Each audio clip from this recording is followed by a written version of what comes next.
신바람 사연 아파트. 오늘의 사연 시작하겠습니다. 안녕하세요. 결혼 15년 차를 보내고 있는 40대 여성입니다. 제가 사연은 찾아서 듣는 정도까지는 아니지만 그래도 제법 즐겨 듣는 편이에요.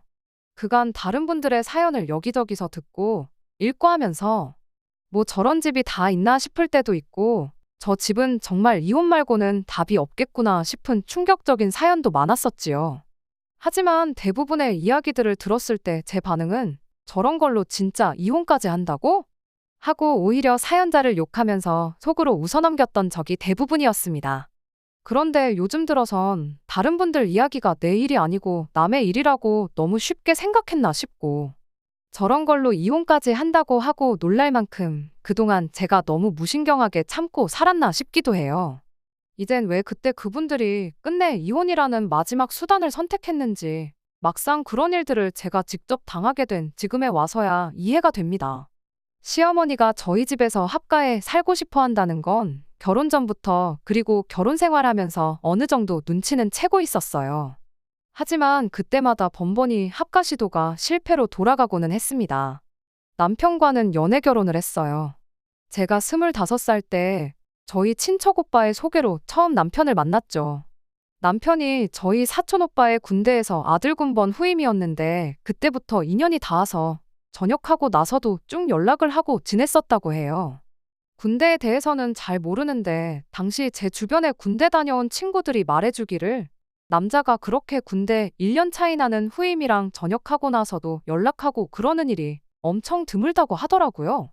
그리고 2년 군 생활 내내 동고동락한 동기하고도 전역하자마자 연락이 뜸해지고 그러다 연락이 아예 끊어지고 그런다는데 더더욱이 1년씩이나 차이 나는 후임하고 계속 연락을 하고 지낼 정도면 사람이 진짜 괜찮거나 아니면 집안이 엄청 빵빵하다든지 혹은 먼 미래의 인맥으로서 도움이 될 수 있는 그런 사람이라든지 뭐라도 알고 지내서 손해볼 게 없으니까 연락하고 지내는 거 아니겠느냐 하는 이야기를 해주더군요. 그리고 다른 사람도 아니고 친척 오빠가 해주는 소개 자리인데 설마 동생한테 이상한 사람을 일부러 소개시켜주겠냐고 만나봐서 손해볼 건 따로 없을 것 같은데 한번 만나나 보라고 하더라고요. 그렇게 친척 오빠의 소개로 남편을 처음 만나게 되었습니다. 친구들 말처럼 집안이 빵빵하거나 미래 인맥으로 알고 지낼 만큼 대단한 일을 하는 사람은 아니었어요. 그냥 사람 괜찮고 매사에 열심인 그런 사람이었습니다. 애초에 저도 그렇게 큰 기대는 없었다 보니 다른 것보다 사람 좋은 남편이 마음에 들었어요. 그렇게 자주 연락을 주고받다가 연애까지 발전하게 되었고 3년의 연애 끝에 저희는 결혼을 하게 되었습니다. 결혼 준비하면서 시어머니가 합가시도 비슷한 걸 했던 적이 있었어요.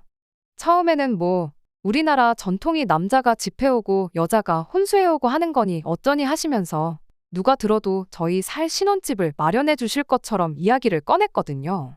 생각도 없었는데 몇 번을 계속 그러시니까 은근 기대가 되기는 했습니다. 속물처럼 보일 수도 있겠지만 집해준다는데 마다할 사람이 세상에 몇이나 되겠어요.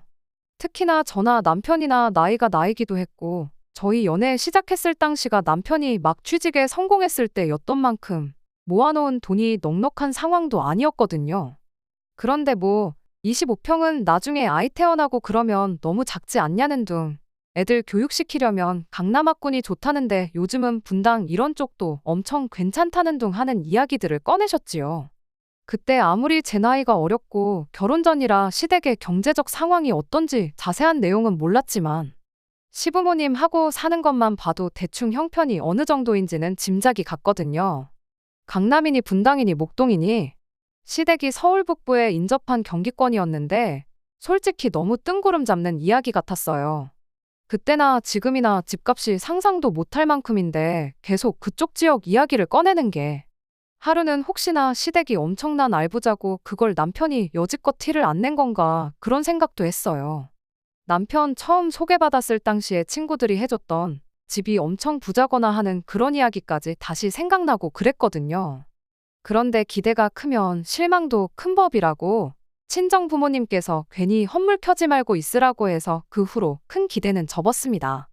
그 뒤로 시어머니가 자꾸 강남이니 분당이니 어쩌니 하면서 집 이야기를 꺼낼 때 크게 리액션을 하는 게 아니고 시큰둥하게 대답하고 그랬더니 시어머니도 흥이 깨지기 시작한 건지 그 뒤로부터는 딱히 해주겠다던 신혼집 이야기를 줄이기 시작했어요. 친정 부모님 말 듣고 김칫국 안 마신 게 천만다행이었지요. 괜히 기대했다가 진짜 크게 실망할 뻔했거든요. 결혼 준비가 거의 다 끝나가는 와중이었는데 결혼식 날짜까지 다 잡히고 나서야 시어머니가 신혼집에 대한 구체적인 이야기를 꺼내왔어요. 당연히 강남이나 분당 같은 곳에 신혼집을 해주시겠다고 생각하지는 않았지만 시어머니 입에서 나온 이야기는 정말이지 어이가 없는 이야기였습니다. 비록 그게 공수표를 날려댄 거라고 했을지라도 어느 정도까진 비슷하게 맞춰줄 생각으로 강남이니 분당이니 하는 말을 날렸던 거라 생각했는데 신혼집 이야기가 아니라 말도 안 되는 조건을 저희한테 걸어왔으니까요. 아무 준비도 안 된 저희들을 그냥 독립시키기에는 도무지 마음이 놓이지 않아서 그런다. 방 하나 비워줄 테니 3년 정도 시댁에서 지내면서 상황을 지켜보자. 이렇게 말씀하시더군요. 그렇게 저희가 독립해 나갈 준비가 된다면 신혼집을 구할 돈 1억 원을 보태주시겠다면서요. 그 기간 동안 저를 옆에 끼고 살면서 살림하는 방법도 가르쳐주고 저희들 돈 관리도 해주시겠다는 겁니다. 아, 저희한테 생활비도 일절 받지 않겠다고도 하셨죠. 그렇게 3년이면 저희 맞벌이에서 버는 돈이 합치면 2억 조금 넘을 거라고. 그러면 그 2억에 니들 둘이 모아놓았다는 돈 1억? 시어머니가 도와주는 돈 1억 해서 총 4억으로 신혼집을 구해 나가 살면 된다는 말이었어요. 어이가 없었죠. 일단 처음에 집 해준다는 말과 전혀 다른 소리부터 어이가 없었지만 그거 말고도 짚고 넘어갈 만한 것들이 한두 가지가 아니었거든요. 관리해준다는 저희 돈부터 그랬죠. 3년 모아서 2억이 말이 2억이지. 사람이 어떻게 돈 한 푼 안 쓰고 살 수 있겠나요? 그걸 따져 물었더니 시어머니가 두 사람한테 한 달에 교통비랑 핸드폰비로 20만 원씩 주면 하고 싶은 거 다 할 만큼 충분한 거 아니냐고. 그 돈이 적어 보일지는 몰라도 3년 계산해보면 1,500만 원 돈 나오는 거금이고 당신이 대신 해주겠다는 저희들 두 사람 생활비 또한 한 달에 250만 원씩만 잡아도 돈이 1억에 가까운 돈이지 않냐입니다. 그러니 따지고 보면 저희 돈도 아껴주고 이래저래 생활비니 용돈이니 해서 주는 돈까지 다 계산해보면 1억을 해주는 게 아니고 돈만 따졌을 때 2억 이상을 이것저것 다 따지면 3억 정도를 해주는 거나 마찬가지인 거래요. 애초에 결혼하자마자 시댁에 방 한 칸 얻어놓고 신혼생활 시작할 생각은 없었지만 짚고 넘어갈 건 짚고 넘어가야겠구나 싶었어요. 둘이 합쳐서 월급이 600이라고 3년이면 2억을 모은다는 생각부터 말도 안 되는 거잖아요. 같이 안 살더라도 혹시나 나중에 니들 모아놓은 돈이 그것밖에 없냐며 한 소리 나올까 봐서 이야기를 꺼냈죠. 다 큰 성인들이 교통비랑 핸드폰 요금 합쳐서 20만 원은 말도 안 된다고. 제가 대학교 다닐 때 한 달 용돈이 40만 원이었다고요. 그랬더니 시어머니가 옳았구나. 너 잘 걸렸다 하는 듯 바로 말을 꺼내더라고요. 결혼한 여자가 대학교 다니는 여자랑 같냐고. 결혼했으면 그만큼 미래를 대비하면서 살아야 하는 거 모르냐고 한마디 하는 거예요. 우리 며느리가 손이 보통 큰 게 아닌 것 같은데 그 때문이라도 한 집에 같이 살면서 제 씀씀이를 줄여주겠다는 소리를 하고 있는데 답도 안 나오더라고요. 용돈은 20만 원으로 짜게 잡으셔놓고 두 사람 생활비는 어째서 250만 원이나 크게 잡으셨냐고 물었더니 거기엔 저희 두 사람 생활비는 물론이고 당신이 저희들 데리고 살아주면서 하게 될 살림에 대한 당신 용돈도 포함된 돈이라고 하는 겁니다. 당신이 저희들 조금이나마 더 아끼고 더 많은 돈을 가지고 시댁에서 나가 독립할 수 있게 기꺼이 포기한 돈이기도 하다고요. 그러니 그런 거 따지고 머릿속으로 계산기 두들길 시간 있으면 그럴 시간에 당신한테 더 고마워하고 효도할 생각을 하라는 거예요. 어이가 없었죠. 일단은 여기서 결정할 문제는 아닌 것 같고 저희 부모님하고도 이야기를 나눠봐야 할 것 같다고 말하고 자리에서 일어났죠. 남편도 시어머니 발언이 말도 안 되는 이야기인 걸 아는지 집에 돌아가는 저에게 자기도 몰랐던 이야기라면서 시부모님하고 다시 이야기를 해보겠다고 저에게 자기가 알아서 해결할 테니 신경 쓰지도 말고 크게 걱정도 하지 말라고 한마디를 해줬어요. 당연히 저희 친정부모님은 그런 이야기가 나왔다는 것 자체만으로도 몹시 불쾌한 반응이셨어요. 요즘 같은 시대의 시작부터 시집살이를 시키는 집이 세상에 어디에 있냐고요. 이미 친정 부모님께서는 시댁이 강남분당 떠들면서 신혼집 이야기를 했던 게 어느 정도 공수표였다는 걸 눈치를 채고 계셨던 모양이었습니다. 그저 시댁에서 도와주는 대로 똑같이 맞춰서 저한테 해줄 생각이셨는데 3년 합가에 1억은 말도 안 되는 일이다 하고 그렇게 하게 두지는 않으시겠다고 하시더라고요.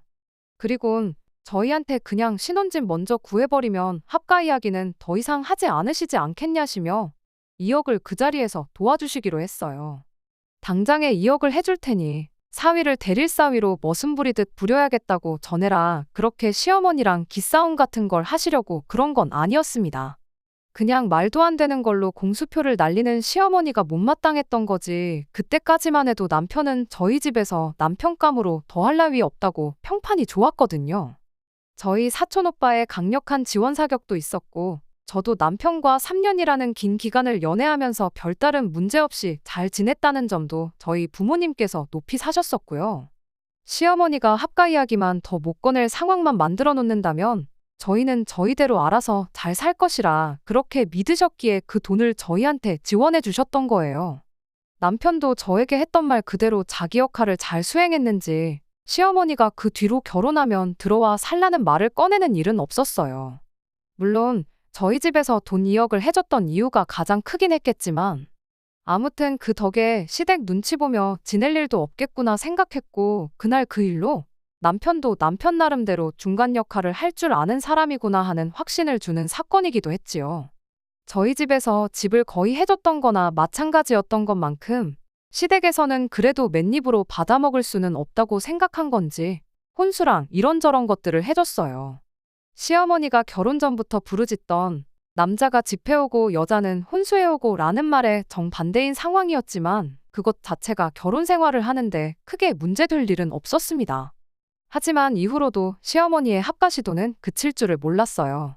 저희 첫째 아이 태어났을 때 시어머니가 애 봐줄 사람이 필요하지 않냐며 방 한 칸 비워놓으면 당신이 저희 집에서 먹고 자고 하면서 아이를 돌봐주겠다고 하셨죠. 맞벌이하는 입장에 그게 무조건 나쁜 제안은 아니었지만 시어머니는 아이를 봐주신다기보단 합가를 노리고 그러시는 거라는 게 너무 눈에 뻔히 보였어요. 애 때문에 시아버지 혼자 집에 둘 수는 없으니 이왕에 방 한 칸 비우는 거 좀 넓은 방으로 만들어 놓으라 하시질 않나. 그걸 떠나서 당장 그렇게 시아버지까지 저희 집에서 살게 되면 시댁이 빈집이 되는 거나 마찬가지니 그 집에 전세를 줘야겠다니 집을 정리해서 어디 오피스텔 같은 투자처를 알아봐야겠다느니 그런 말까지 하셨거든요. 그때 가봐야 알 일이겠지만 돌아갈 집이 없는 상황에 시부모님을 애봐준다는 이유 하나만 가지고 집으로 모시기는 좀 그렇더라고요. 그래서 아이는 저희가 알아서 할 테니 걱정 마시라고 하고 말았습니다. 오며 가며 저희 퇴근할 때까지만 봐달라는 부탁도 일부러 하지 않았어요. 괜히 뒷말 나올 수도 있겠다 싶기도 했고 일말에 여지조차 줄 생각이 없었거든요. 그렇게 맞벌이 생활 유지하면서 어찌저찌 아이를 키우고 있었는데 둘째가 생기면서 결국 저는 직장을 그만두기로 했습니다. 보나마나 시어머니가 또 합가 이야기를 꺼낼 수도 있겠구나 싶었고 주변에서 말하길 어릴 때는 남한테 맡기는 것보다 엄마가 아이들을 직접 키우는 게 아이들한테도 좋다는 이야기도 들었고 여러모로 겸사겸사 제가 직장을 그만두고 아이들을 돌보는 것만큼 좋은 방법은 없겠다 싶었거든요. 그렇게 첫째 아이가 초등학교에 들어가던 해에 시어머니가 또 한 번 합가 시도를 하셨어요. 괜히 시아버지까지 하면 저번처럼 거절당하겠구나 싶으셨었는지 이번엔 조금 색다른 작전을 짜서 오셨더라고요. 시어머니가 취미로 등산을 자주 다니시는데 하루는 등산 잘못 갔다가 한번 발을 크게 접질렀던 적이 있었어요. 그때 시어머니가 발목 때문에 아주 옴짝달싹을 못하겠으니 저희 집에서 발목이 다 나을 때까지는 계셔야겠다고 하셨죠. 아버님은 어쩌시려고 저희 집에 와 계신다는 거냐 했더니 발목이 영원히 안 붓는 것도 아니고 2달이면 다 나을 텐데 그 양반도 사람이면 2달은 알아서 지내지 않겠냐며 일단은 혼자 와 계시겠다고 하셨어요. 일단 먼저 저희 집에 오시고 나중에 어떤 이유를 대서라도 아버님까지 오게 만들 심산이겠구나 싶기도 했고 제가 아이들 때문에 집에 계속 있어야 했던 상황이라 시어머니가 저희 집에서 지낸다는 게 그 어느 때보다 달갑지는 않았습니다만 저는 제 나름대로 이걸 기회라고 생각하기로 했습니다. 아프다는 분 모른 척 할 수도 없고 제 나이도 나이다 보니 더 늦으면 사실상 복직이 불가능한 거나 마찬가지구나 싶기도 했거든요. 못해도 둘째 아이가 초등학교 들어가기 전에는 재취업을 해야겠다는 생각이 들던 시기였어서 차라리 이걸 기회 삼아 일자리나 알아봐야겠다는 심산이었어요. 애들이 1학년, 2학년 때가 또 육아하는 데 있어서 엄마 역할이 중요한 시기라고들 하긴 하는데 그때는 애들이 학교 끝나고 저희 퇴근할 때까지 친정어머니가 도와주실 수 있다고 하셔서 이참에 시어머니가 집에 계신 동안 취업 자리를 알아보면 딱 좋겠다 싶었죠. 뭐 당연한 이야기겠지만 시어머니는 엄청 못마땅해 하셨어요. 아픈 사람이 있는데 밖에 나갈 궁리만 하고 있냐면서요. 제가 취직 준비를 하는 거지 매일같이 면접을 다니는 것도 아닌데 걱정 말라고 한마디 해드렸죠. 실제로 그렇게 한 달 정도는 면접 오라는데 서너 군데 다녀온 것 빼고는 계속 집에 있었어요. 그런데 어쩌다 운이 좋았던 건지 면접 다녀온 회사 중에 제일 조건이 좋은 회사에서 바로 출근을 할 수 있냐는 연락을 받게 되었습니다. 여기보다 더 좋은 회사가 저를 불러줄 거라는 확신도 없었고 해서 저도 곧바로 출근을 하기로 했고요. 그런데 제 출근 소식을 듣게 된 시어머니가 지금 아픈 사람을 집에다 두고 출근은 무슨 출근이냐고 난리법석을 떠시더라고요. 그래서 제가 시어머니한테 한마디 했죠. 그래도 다친 게 손목이 아니라 발목이라 천만다행이지 않느냐고. 아예 혼자서 못 움직이는 것도 아니시지 않냐고요. 한 달 같이 지내면서 보니 실제로 목발 같은 거 없어도 혼자 거동하는데 아무 지장이 없으셨어요. 그래도 혼자 오래 서 계시면 발목에 안 좋을 건 사실일 테니 제가 어머님 필요한 건 미리미리 다 준비해 놓고 갈 테니 걱정 마시라 했죠. 식사랑 그런 건 다 준비해서 냉장고에 준비해 놓을 테니 전자레인지로 살짝 데워 드시기만 하면 된다고요.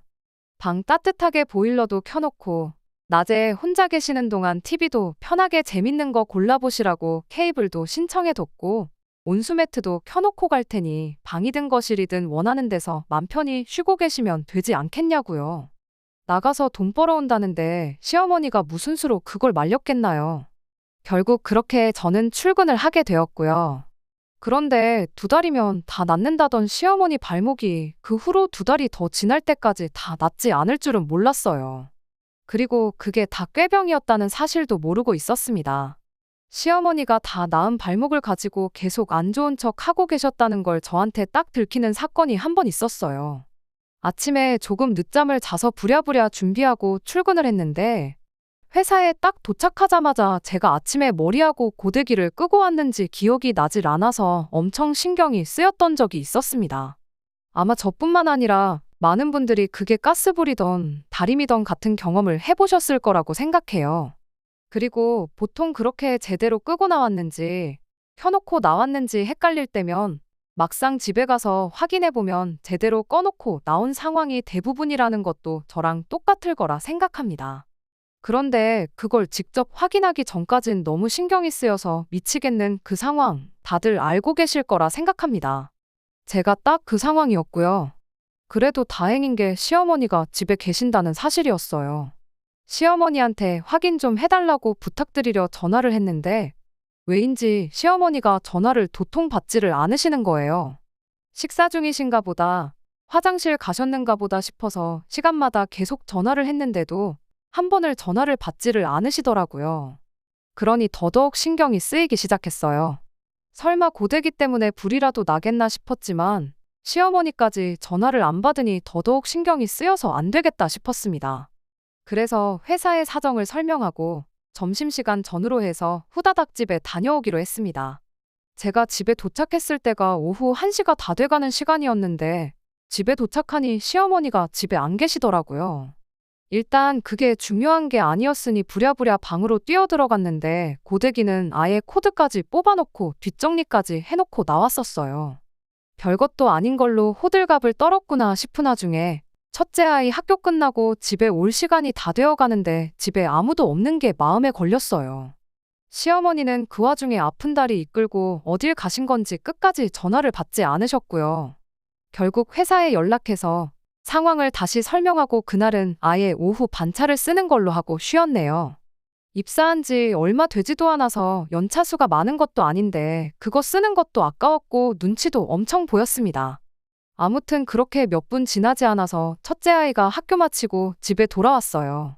시어머니가 집에 돌아온 건 둘째 아이가 어린이집 하원하는 시간이 되기 15분쯤 되어서였습니다. 발목이 아프시다더니 위아래로 등산복을 쭉 빼입으셔서는 숙련자도 꺼린다는 초겨울 등산을 다녀오셨더라고요. 뭐 산이라고 해서 멀리까지 가신 건 아니고 집에서 가까운 동네 뒷산 다녀오신 거긴 하지만 시어머니가 집에 있는 저를 보더니 엄청 당황스러운 눈치였어요. 네가 여기 왜 있냐고 묻길래 저희 집인데 제가 있으면 안 되는 거냐고 대답을 하고 어머님이야말로 아픈 다리 이끌고 어딜 다녀오신 거냐고 했죠. 누가 봐도 나 등산 다녀왔다고 광고를 하는 복장이었다 보니 변명도 하지 못했어요. 집에만 있으니 답답해서 오랜만에 지인분들하고 잠깐 코에 바람 좀 넣고 오셨다는데 그때 결국 발목이 다 나은 지는 좀 되었고 이런 식으로 나간 게 처음이 아니었다는 사실까지 알게 되었어요. 그래도 일말의 책임감 때문인지 둘째 아이 하원 시간에 맞춰서 집에 와주신 건 감사할 노릇이었네요. 하지만 약속한 대로 시어머니가 발목이 다 나은 상황에 굳이 저희 집에서 머물 이유가 사라진 거나 마찬가지였죠. 시어머니한테 며느리 몰래 밖에 나가실 만큼 심심하신데 저희 집에 계실 이유가 뭐가 있냐고 모르긴 몰라도 아버님도 혼자 지내시는 거 힘드실 거라고 아이 봐주는 것 때문에 그러시면 친정어머니가 바로 도와주실 수 있는 상황이니 걱정하실 필요 없다고 이제 그만 집에 돌아가시라고 했습니다. 시어머니도 이 상황에 어떻게든 저희 집에 더 머물 방법이 없다는 걸 아셨기에 그때는 순순히 집으로 돌아가셨어요. 그 뒤로 친정어머니가 아이들 학교 후 저희 퇴근할 때까지 돌봐주시는 것 때문에 시어머니도 그 눈치가 보이긴 하셨는지 이런저런 방법으로 꼼수를 부리며 합가를 시도하려던 행동들을 멈추게 되었습니다. 그리고 시어머니가 서운하다는 식으로 나올 때마다 남편이 나서서 중간 역할을 자처해 상황을 해결시켜줬고요. 언제까지고 시어머니와 제 문제에 있어서 저의 편을 들어줄 것이라 믿어 의심치 않았던 남편이었어요. 제가 시어머니한테 단호하게 굴었던 것도 이유 중 하나긴 하겠지만 그런 상황에도 남편이 저를 원망 한 번 안 하고 시어머니와 저 사이에 그 어떤 불협화음이 나지 않게 중간 역할을 잘해주는 남편 덕분에 여태까지 결혼 생활을 이어올 수 있었다고 그렇게 생각하고 있었는데 올 초부터 해서 남편이 갑자기 다른 사람이 돼버린 겁니다. 정확히 언제부터인지도 확실히 알고 있어요. 그냥 언젠가 둘이 일찍 퇴근도 해서 오랜만에 남편하고 TV 켜놓고 영화 한 편을 봤었거든요. 미국 영화였는데 영화 자체만 두고 보면 굉장히 감동적인 영화였습니다. 제목이랑 내용을 말해도 되나 싶은데 그냥 간단하게 설명하자면 일 때문에 성공에만 집착하던 한 남자가 시간을 조종하는 능력을 얻게 되고 그 능력을 직장에서 승승장구하는 데만 사용을 했어요. 그러다 결국 가족들과는 멀어지게 되었고 그러다 아버지가 돌아가시게 되면서 아버지와의 마지막 나눈 대화를 회상한 뒤 시간을 조종하는 능력을 자신이 승진하는 데에만 사용했던 걸 후회하게 되었죠. 그렇게 지난 날을 후회하게 된 주인공이 다시 시간을 되돌려 그동안 가족들한테 해주지 못한 걸 해주며 결국 행복한 가족으로 거듭나는 엔딩으로 영화는 끝이 나게 되는데 저도 너무 감동적이라서 영화 보면서 몇 번을 눈물을 참았었습니다. 그런데 남편은 저나 애들 눈치는 보지 않고 눈물 콧물을 쏟아내고 아주 난리도 아니었어요.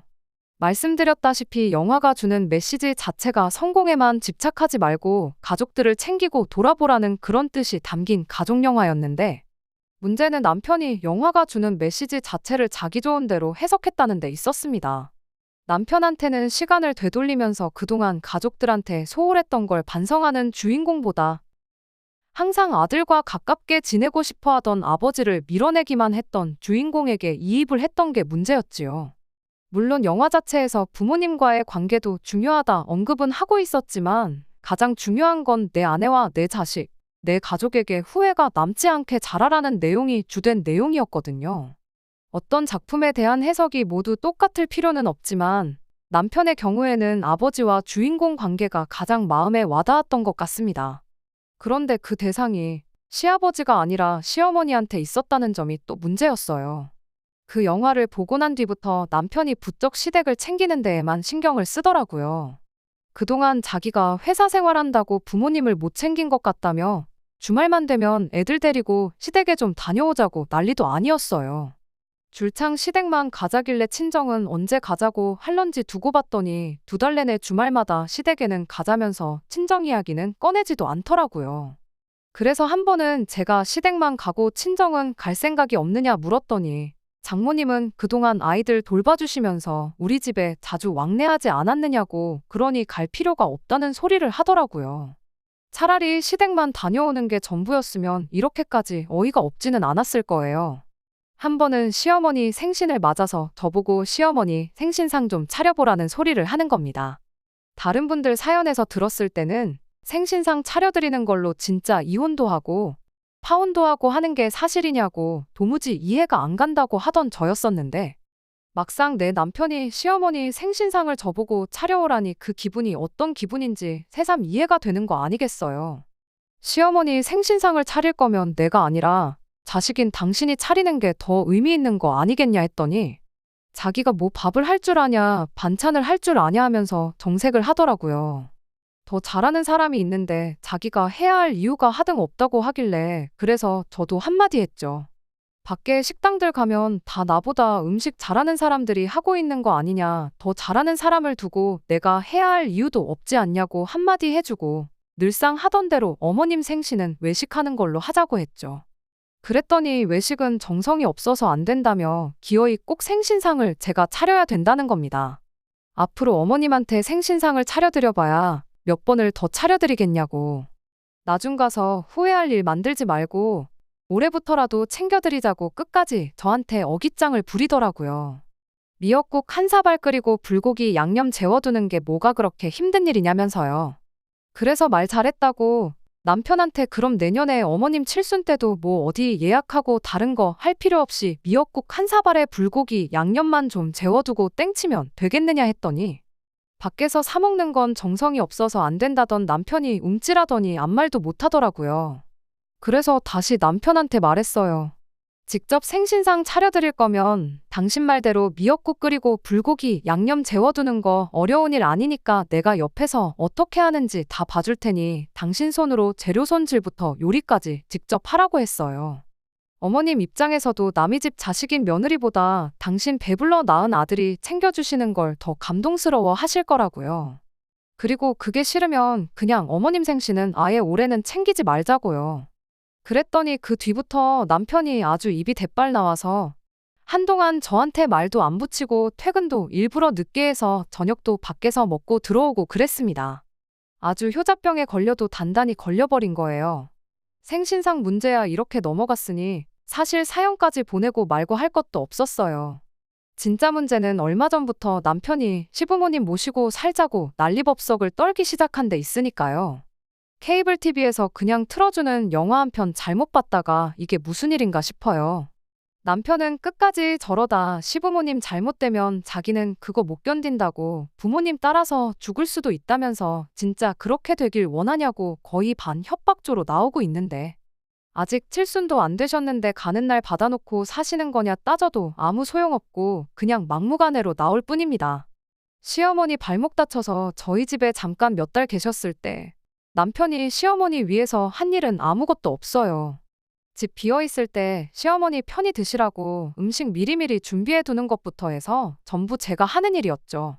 물론 그때 초반에는 전업주부 생활을 하고 있었으니 그 어떤 불만이 있던 건 아니지만 그 뒤로 제가 취직한 이래로 남편이 나서서 시어머니가 쓰던 베개 커버 한 번도 걷어온 적이 없었거든요. 합가해서 모시자는 게 우리는 하던 대로 맞벌이하고 시어머니한테 청소며 빨래며 식사 준비며 다 떠넘기자는 건 아닐 테고 분명히 하게 되면 자기는 할 줄 아는 게 없다는 핑계로 저한테 다 떠넘길 게 뻔한데 15년 결혼 생활 아무 문제 없이 잘해왔고 오히려 고부관계에 있어서 중간 역할 너무 잘해주는 믿음직한 남편이라고 생각하고 살았는데 왜 이제 와서 갑자기 효자병에 걸려서 저러는지 도무지 이해가 가질 않습니다. 진짜 영화 한 편 잘못 봤다가 이게 무슨 일인가 싶어요. 영화 주인공처럼 시간을 조종하는 능력이 생기면 그 영화를 보기 직전으로 돌아가서 케이블 선이라도 다 뽑아버리고 싶은 심정입니다. 정말로 제가 이렇게 사연을 보내게 될 줄은 생각도 못했어요. 이혼까지 생각하게 될 줄은 더더욱이 생각해 본 적 없었고요. 몇 번을 설명하고 효도는 직접 하라고 말을 해도 남편은 들을 생각이 없어 보이는데 제가 어떻게 하면 좋을지, 이혼 말고 더 좋은 현명한 방법이 있다면 알려주세요. 그 어떤 조언도 감사한 마음으로 듣겠습니다. 안녕하세요. 영화 한 편 잘못 봤다가 세상 둘도 없는 효자가 돼버린 남편 때문에 사연을 보냈던 쓰니입니다. 어떻게 상황이 해결되어서 이렇게 후기를 보내요. 저도 사연 들을 때 뒷내용 없이 이야기가 끝나면 그게 그렇게 답답했거든요. 남편과 합가 문제로 냉전 상태가 시작된 지 얼마 지나지 않아서 아예 시어머니가 대놓고 저희 집에 찾아오셨어요. 찾아온 이유야 안 봐도 뻔했죠. 남편하고 이야기 나눌 만큼 나누고 남편 말 귓등으로 듣는 며느리 혼쭐을 내주러 찾아오셨던 거였습니다. 어머님이 말씀하시기를 당신 지인분들 중에 다들 그 나이 먹고 자식들하고 따로 사는 사람은 아무도 없다고 하시더라고요. 다들 어른들이 먼저 말 꺼내기 전에 자식들이 먼저 알아서 집으로 모신다고요. 그런데 우리 집 며느리는 어떻게 된 게 시부모가 걱정이 되지도 않는지 모신다는 이야기를 죽어도 꺼내지 않는다는 거예요.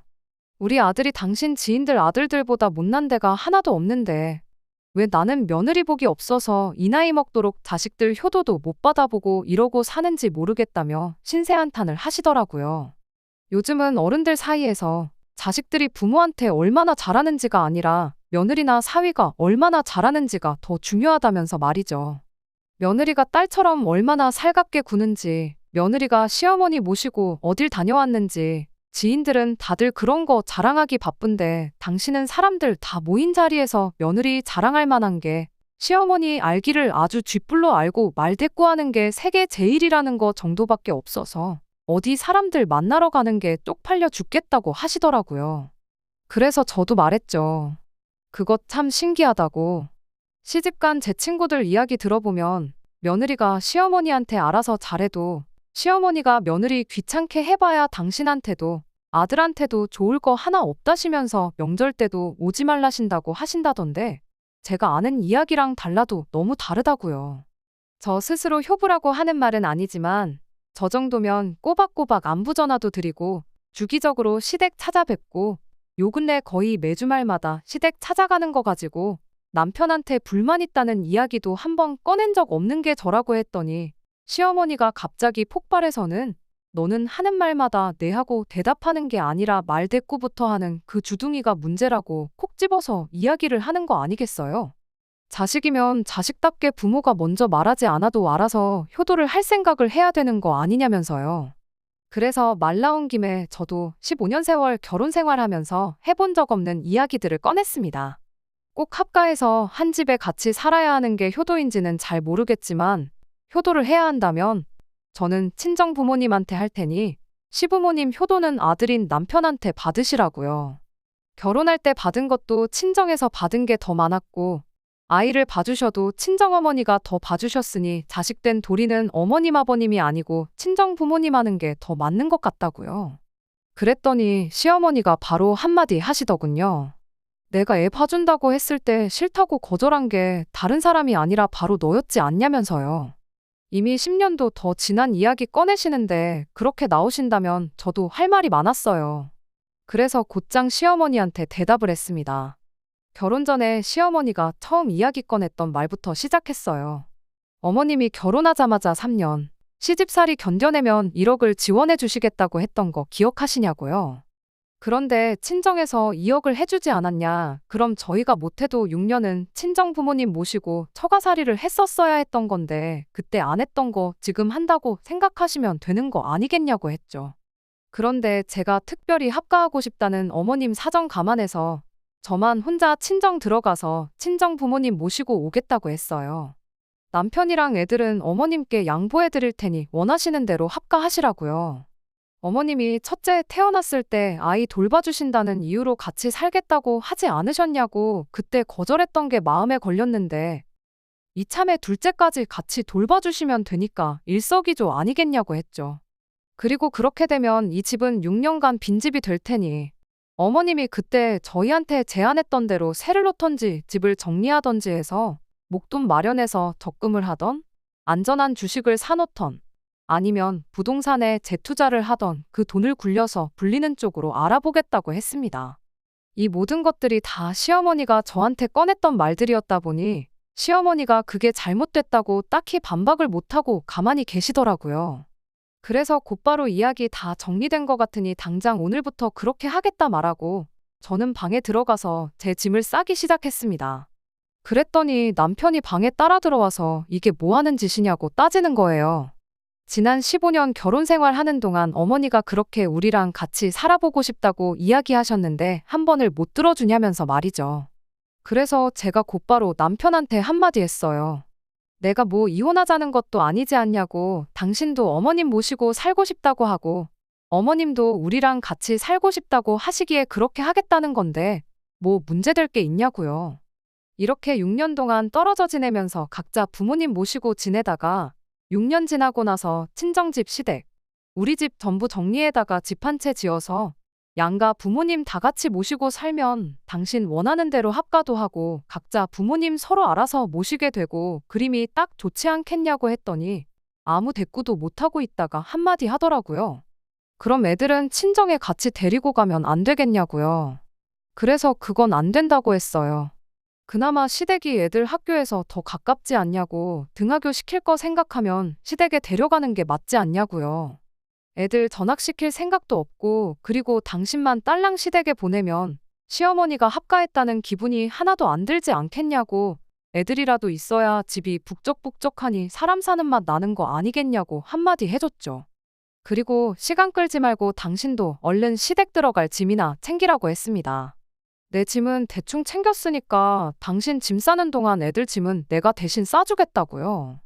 남편은 그럼 애들 학교 다니기 편하게 시부모님이 우리 집에 와 계시게 하는 건 어떻냐고 제안을 하더군요. 그래서 그것도 안 될 일이라고, 우리 돈 불리려고 우리 집을 세를 놓겠다는 거고, 여차하면 집도 팔아야 할 텐데 시부모님이 우리 집에 오시면 그것도 못하는 거 아니냐고, 그러면 손해가 막심하다고 안 된다고 단호하게 한마디 해줬습니다. 남편은 어떻게든 제 마음을 돌려보겠다고 주섬주섬 짐을 챙기는 둥 마는 둥 민기적거리면서 제 눈치를 보더군요. 저는 애들 짐 챙기자마자 남편한테 무슨 일 있으면 연락하라고 한마디 해놓고 그 길로 싸놓은 제 짐가방 들고 친정으로 향했죠. 사실 애들을 시댁에 보내놓는 게 사실 걱정이 많이 되긴 했습니다.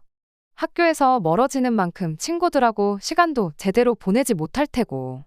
하지만 어차피 이렇게 하면 시어머니도 남편도 오래 못 버틸 거란 생각이 더 컸어요. 애들은 그때 가서 다시 집으로 데리고 오고 그때 돼선 저 혼자 집에 돌아와 애들 돌보면 되겠다는 생각이었습니다. 애초에 친정부모님도 40 중반 된 딸이 합가 문제로 부부싸움에서 친정에 6년 동안 지내는 걸 환영하실 리가 없고 길어야 한 달 정도 저러다 못 살겠다고 연락 올 게 뻔하다고 생각했거든요. 그런데 제 예상보다 훨씬 일찍 남편한테서 집으로 돌아오라는 연락이 왔습니다. 제가 그렇게 친정에 가버린 지 열흘도 안 돼서였어요. 대뜸 애들하고 집에 왔으니 저도 집에 돌아오라고 한마디 하고 말더라고요. 왜, 무슨 일 있냐고 다 아는데도 모르는 척 따져묻다가 못 이기는 척 집으로 갔더니 시댁에 싸들고 간 짐을 혼자서 낑낑거리며 풀고 있더군요. 제가 들어오자마자 애들은 할머니 집에서 살기 싫다고 제 품에 와라 감겼고요. 남편은 그런 저와 아이들 앞에서 한참을 쭈뼛대다가 2번 다시 합가 이야기는 꺼내지 않을 테니 집에 돌아와주면 안 되겠냐고 묻더군요. 이야기 들어보니 애들은 애들대로 할머니 집에서 땡깡을 부려대고 시어머니는 시어머니대로 번거롭고 불편한 게 많았던가 봐요. 2분이 일찍 주무셔서 저녁 식사를 조금 이르게 하시는데 남편 퇴근 시간에 밥을 한 번 또 차려줘야 하는 게 그렇게 귀찮았었던 거죠. 자존심이 있어서 그냥 합가는 없던 일로 할 테니 돌아가란 말도 못하고 그렇다고 합가해서 좀 편하게 지내려고 했더니 며느리는 온데간데였고 손주들이 들어와서 애들 학교 마치는 시간에 데리러도 가야 하고 밥때보다 늦게 퇴근하는 아들 굶길 수도 없는 노릇이라 번거롭게 밥 준비는 또 2번을 해야 하고 결국엔 시어머니가 나는 모르겠다고 파업을 하셨답니다. 네 먹을 밥은 네가 알아서 차려 먹으라고 대놓고 남편한테 선언을 하셨더라고요. 남편도 그냥 돌아오기엔 저한테 면목이 없으니 어떻게든 버텨보려고 했는데 시어머니가 애들 하교시키는 것도 귀찮다고 회사에서 잠깐 나와서 애들 집에 데려다 놓던 애들한테 버스 타는 법 알려줘서 알아서 하교를 시키던 하라고 아주 배째라고 나오셨대요. 그래서 견디다 못한 남편이 시어머니한테 2번 다시 모시고 살아달란 말은 하지도 마시라 말하고 짐 싸들고 집으로 도망 나왔다는 겁니다. 그리고 그때 이 합가를 해서 혼자 손해보는 사람이 제가 될 것이란 걸 그때 깨달았대요. 사람들이 왜 나이 먹고 이혼하면 무조건 남자가 손해라고 하는지 알겠다고 미안했다며 2번 다시 대리효도 문제로 제 속 썩이는 일 없을 거라 다짐을 하더라고요. 입이 아프게 벌써 설명했던 일이고 그게 그저 형식적인 사과이긴 했겠지만 적어도 2번 다시 남편 입에서 합가 이야기는 나오는 일 없게 이야기가 잘 풀렸습니다. 그리고 지금은 다시 예전 남편의 모습으로 돌아왔어요. 영화 내용대로 시간을 되돌려 가족한테 충실한 남편이 돼주었네요. 물론 이 사건을 겪는 동안 남편한테 앙금이 많이 생기긴 했지만 지난 1년을 제외한 나머지 결혼 생활을 되돌아보면 애들한테도 잘했고 저한테도 잘했던 남편이었으니 그 마음만 변치 않는다면 앞으로의 결혼 생활은 아무 문제도 없을 거라 생각합니다. 시어머니하고는 그날 이후로 왕래도 없고 연락도 없이 지내고 있어요. 시아버지 통해서 이야기 들어보니 합가 이야기는 2번 다시 꺼내시지 않을 것 같은데 어떻게 저희랑 풀어야 하나 고민하고 계신다네요. 시아버지가 저희한테 이야기를 전한 만큼 저희가 먼저 나서서 화해의 손길을 내밀기 원하시는 것 같은데 시어머니한테 지난 날을 전부 사과받겠다는 심사는 아니지만 당분간은 이렇게 지내려고요. 굳이 제가 나서서 해결할 일은 아니다 싶거든요. 제 사연에 의견 달아주신 분들께 감사의 말을 전하고 싶습니다. 여러분들 조언 덕분에 이렇게 상황이 제가 원하는 대로 해결된 것 같아요. 남은 올 한 해 마무리 잘하시고 새해 복 많이 받으세요. 끝까지 들어주셔서 감사합니다. 오늘의 사연은 여기까지입니다. 구독과 좋아요, 알람 설정 부탁드리고 더 좋은 사연으로 다시 찾아뵙겠습니다. 감사합니다.